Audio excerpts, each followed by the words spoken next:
O sako-sako mga bayan, nakolekta nila. May mga troso pa katulad yan, no?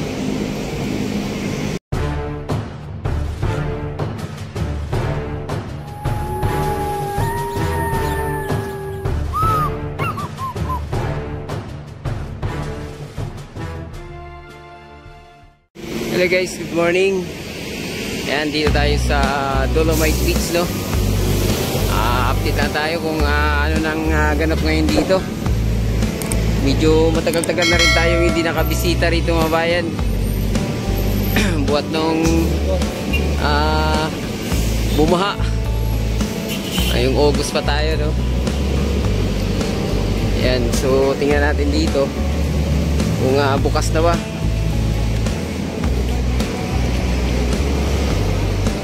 Tapos na rito yung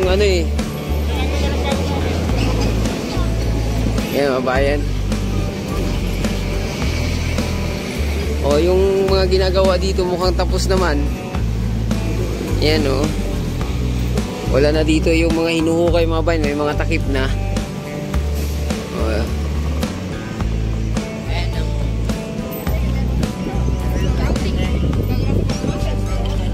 Ayan mga bayan. So masama na yung panahon ng nasang araw, kaya ayun, kitang-kita naman natin yung mga basura. Andun, no?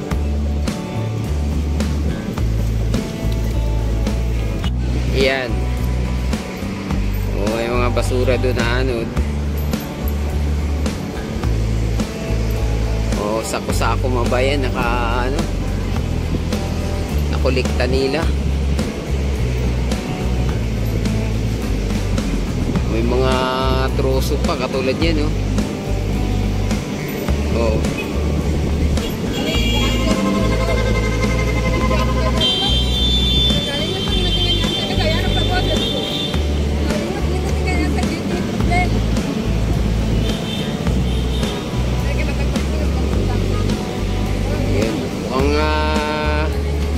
Mukhang sarado pa rin kasi walang mga kababayan natin na naglakad-lakad dyan.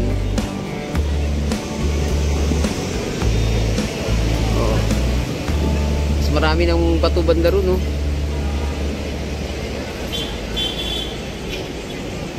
Yan.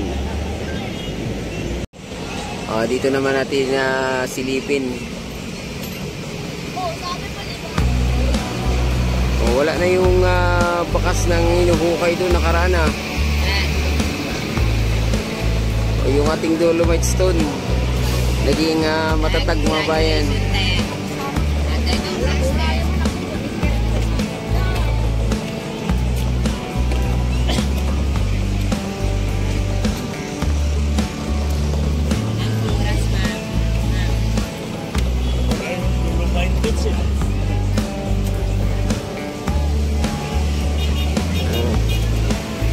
Tayo dito.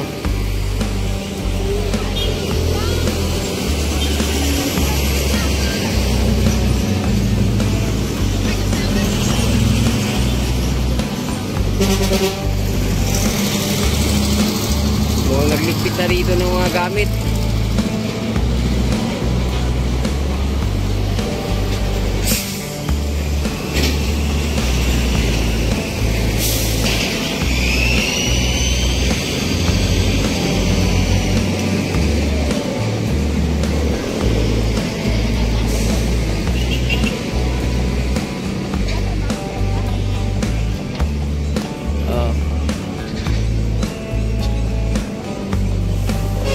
You know.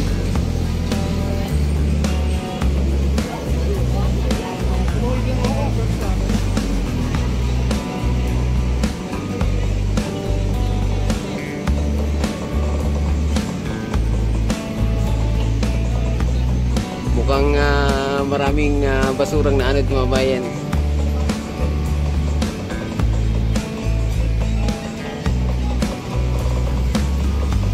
So para okay naman, inaantay na lang nito pagbubukas ulit.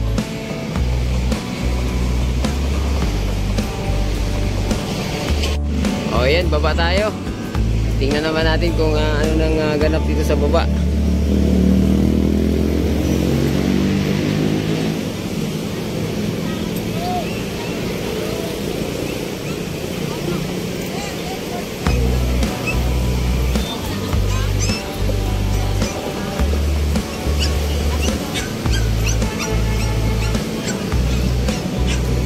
Oy, nalinis dito. Pati mga vendors, mga bayan, wala na, no?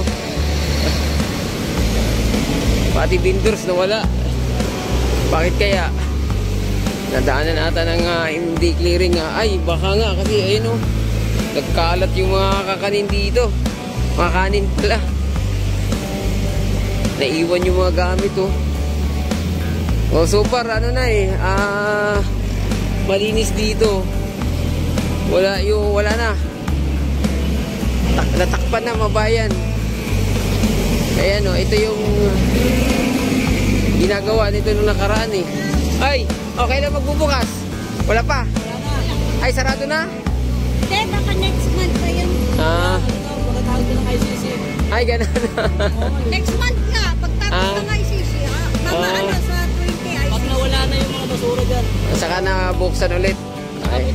Tapos dito, next. Kaya pala. O, sarado pa rin. Thank you. Ayan, mabayan. Ito. O. Bakit kaya pagkatapos pa ng ICC buksan itong Dolomite Beach, mabayan? O. Dito, ano naman mayroon dito? Oh, ito wala na eh. Tapos na, natakpan na yung mga ginagawa dito nakaraan. Pero nakakaano yun pagkatapos ng ICC, anong related nga ito? Or kita project to ni dating President Duterte? Eh ayon kay Attorney Kaufman, mabayan, yung attorney ni PRRD, wala na, hindi na, nakakalungkot. Pero yun ang sabi ni Attorney Kaufman na yung ating dating Pangulo ay hindi na hindi niya na maalala. O may paliwanag dyan si Attorney Roque. Sarado pa rin, mga bayan. May butas pa rin daw doon. Ano bang ginamit ni Roque, mga bayan, na salita ng Attorney Kaufman? Hindi na capable mga bayan na dumipinsa ang dating Pangulo. Hindi na maalala yung mga nangyari. Ayan, sarado. Ito yung ginawa dito, o kaya sarado, nakatumbok. Dito pa rin mga vendors, kaya lang hindi pwede dito sa linya na to. Labas sila, mga bayan.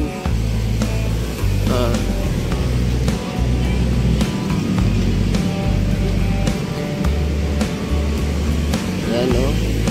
Dito pala yung taga BGMP.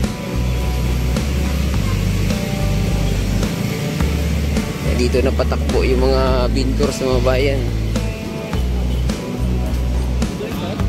Ayan. Yung ginagawa rito, may takip na talaga, oh. Uy. Biri, naman yung sinabi nung taga TPS doon, no? Saka lang bubuksan pag natapos na yung ICC. Grabe, no? Pero kung totoo yung sinabi ni Defense Council ni PRRD, mga bayan, na hindi na makaalala si PRRD, kaya nga na postpone yung kanyang pagharap, ay nakakalungkot ito, no? May generator na dito, oh.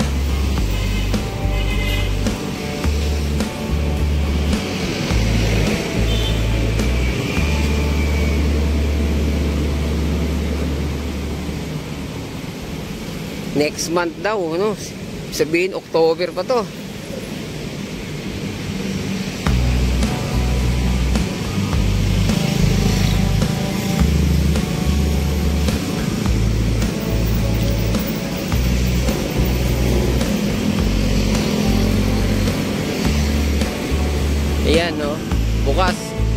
malinis, mabay, wala mga basura.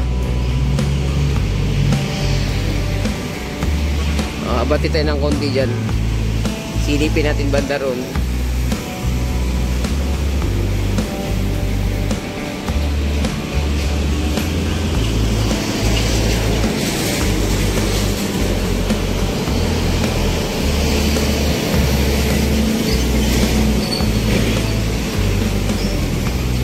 Wala nga vendors doon sa tapat.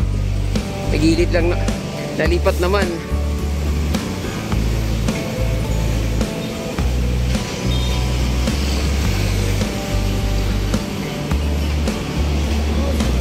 Oy, bossing.